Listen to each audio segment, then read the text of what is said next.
Hello and welcome to Ageless Rock channel, where subscribers tend to see things from a megalithic perspective and is therefore more interesting. Today, we are going to check out an underground city in Aydintepe district of Bayburt province. This subterranean labyrinth is believed to be 3,000 years old, while the activities of hewing bedrock around Turkey could be 4,000 years old. Aydintepe underground city is located further northeast of Turkey than most of the underground cities which are located more central around Nevşehir. Since there is no inscription or verbal tradition of how it got there, everything we know is merely based on assumptions. Aydintepe underground city is approximately 8.5 hours for a 650-kilometer drive to the most famous underground city in the world, known as Derinkuyu underground city. Turkey boasts about 200 underground cities, but only 36 of them are said to be open to public. This underground city has the usual mystery where we still do not know who carved it and why it was hewn into the bedrock. It is said that back in 1988, an excavation was carried out for a hotel construction and the construction site collapsed. It was then Hasbi Okumus accidentally stumbled upon this underground city.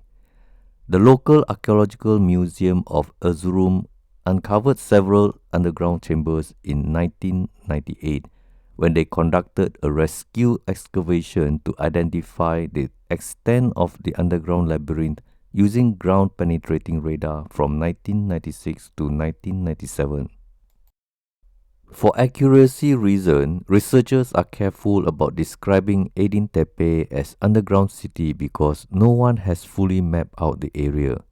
Some of the underground tunnels and chambers were destroyed to give way to modern building constructions.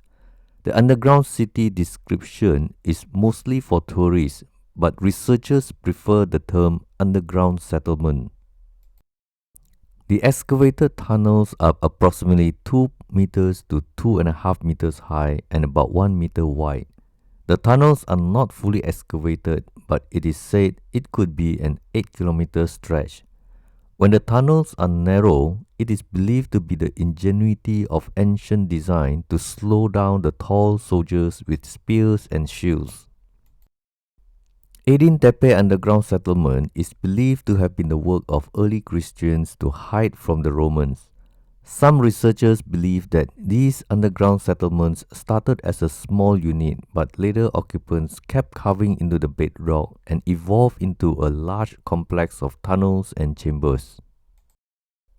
Some parts of the tunnels are wider and is therefore believed to be meeting places, and some parts could be living rooms. While tour guides will say it is this and that, the researchers are more careful with their choice of words and write believed to be or assumed to be most of the time. The development of Aydintepe township has been rapid, and the surface of the town has been basically modified to the extent that it is impossible to know if there was any original opening or entrances to the underground settlement.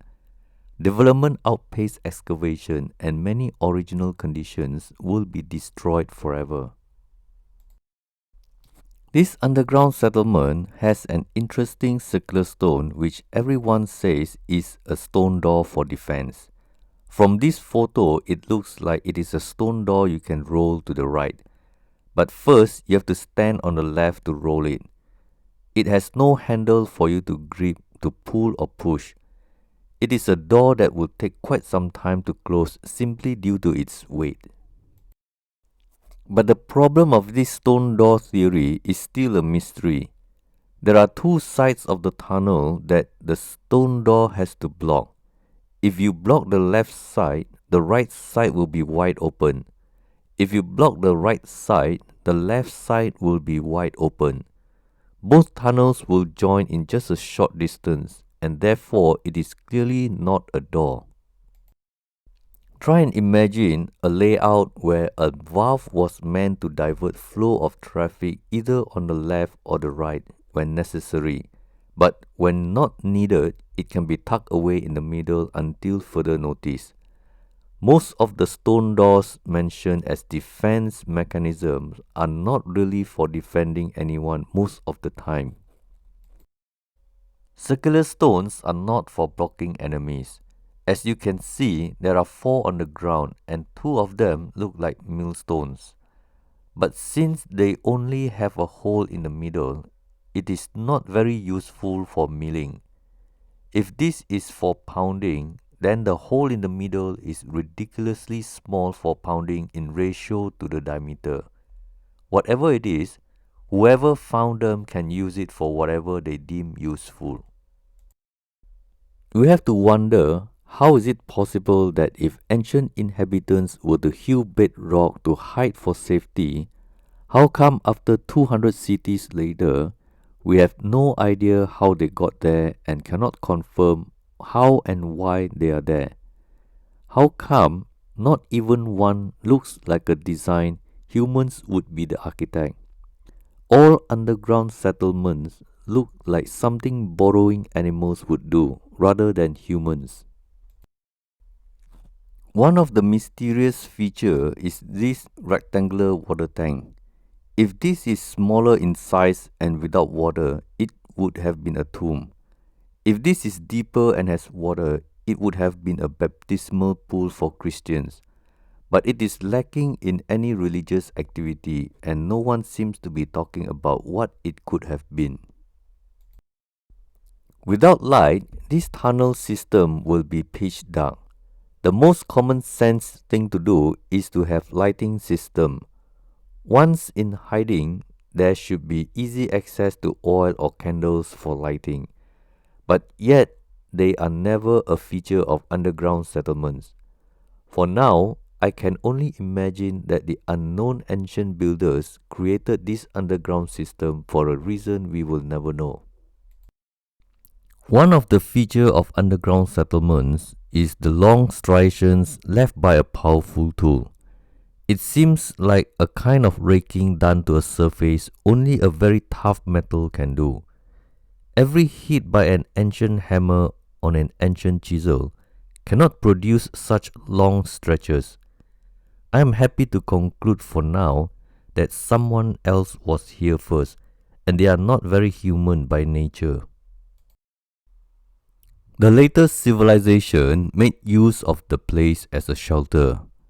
By 2008, the Conservation Board, together with the supervision of Museum Directorate, have made it possible for tourists to walk 850 meters of underground settlement. Today, we turn them into museum for tourists to see for themselves and ask, how did all this begin? If there is a cataclysmic event and this site is lost for 2000 years, archaeologists of the future will say that Turks carved this with carbide steel chisels so that they can have a museum. Well, that's all for today. I hope you enjoyed this short presentation on Aydintepe underground city, where an ancient labyrinth might be a clue to a far older civilization. See you in the next video and have a wonderful day. This is Berniong signing out. Sonra Guru Surus Gule Gule.